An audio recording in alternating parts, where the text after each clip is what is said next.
to ka ban kong mesno ban ai kublei ya baro ki pai ba ki kon ki hajar jong ka manong mensau di balaya light por ka ni ka sui ban wan ya ka ban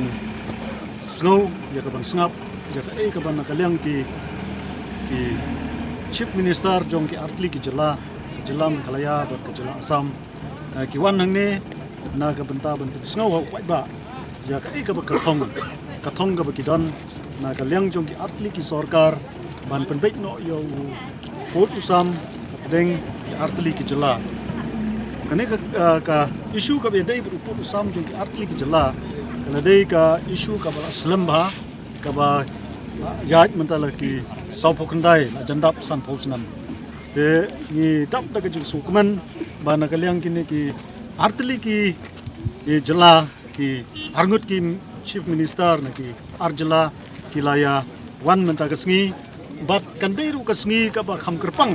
ha ka ni ka dong ha ka ni ka than hang ne ha langpi namar ba kandai ka sen ka ningkong ya ki chief minister na ki artli ki jela bakin wan ya ka ban yu kejat ha ka ni ka jaka ni ka du iki pai ba ban pensngau ha ka bedei bat ka thong ka bakidan na ka benta ban settle ngane ban penbek no yo ne Port Usam tena ka liang jong ka district council ngi dap da ka jing sngokhia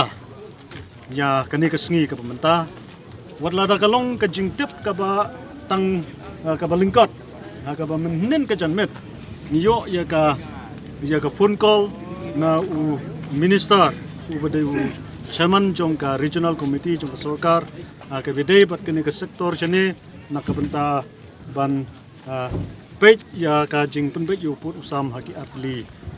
ki jela te nakaliang jong ka office jong u minister u de chairperson ko mangalong chairman jong ka ne ka regional committee ula pentep pangi ka district council bangin ya don rekat aga ni ka sngi ka jingwan yu kejat jong ki ngut ki chief minister jong ki atli ki jela na ka benta ban pensngau pai ba ya ka jing thmu jong ki ni ki sarkar ban penbek yo Port Usam ya ka ban kompai ngingin yo ya ka ban pensisha yo to Port Usam jong ka briu henyu trap ka jongi jong ka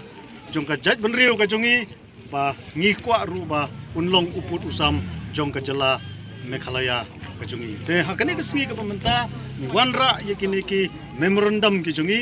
ka bangi ladap ya ka ban submit shau chief minister jong ka jela Assam ni ladap ya ka ban submit shau u minister u jong ka Assam Atul Bora bat ni ladap ru ya ka ban submit shau chief minister jongi ni ladap ban submit sha ki minister ki jongi ki ba don rekat agani ka sngi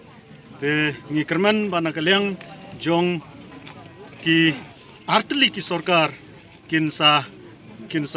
studi kinsa page kinsa pule bat ngidan ya ka jingkerman ba nakaliang jong ki artli ki sarkar kin accept ya uni Port Usam uba mangi ka district council ngila identify ka ba ngi dei ki kadian jong ngi dei ki nong page ki nong jongo ya ki hima Port Usam jongi ru udei kumta kumbalong ki hima hi ya ka benta jong ka ne ka hima nong mensau ngila penbiang ya ki boundary borkhot nakaliang jong ka district council ngil ada ya ka ban compile man matasngiru kumangal ong ngil ada ban submit ya ka memorandum bat hadu khandai pu artli ki sinong ngi identify baki day ban hap hapo Port Usam jong ka jela ka jongi ude Port Usam jong ka district council ka jongi dosa ka wai pat ka bang ka ba kham sem jing ka de kani ngi ju so bor nei ka don ka ta ka jing ong ma ka keep and take policy te ha ka be de berkani benta ni sem jing ba ban perkat ki line ki ba ki sarkar ki ban sim ha ka be de berkani ka keep and take policy ha ka be de berkani ka keep and take policy ya kane ngin pala ban ong menta namar ngi identify ya kita ki Port Kisam ki jongi ki balong thik kat kum ki Port Kisam jong ki hima ki jongi bat ngila propose ye kane ka sha ki artli ki sarkar bat ngi kermen begini ki artli ki sarkar kin recognize ye une u yung dia put usam uba mangingi la identify teh ke bede buka keep antik polisi te nakaliang jongi yang mentang yang patla manung pengen sepait pat ka decision jong ki artli ki sarkar ha ka bede pat ka jing pun baik put pun baik sama ni tengi le ya ka nongrem ka stan ke bangingi dan kong ka district council ringkat bat ki hima ki bahapo jong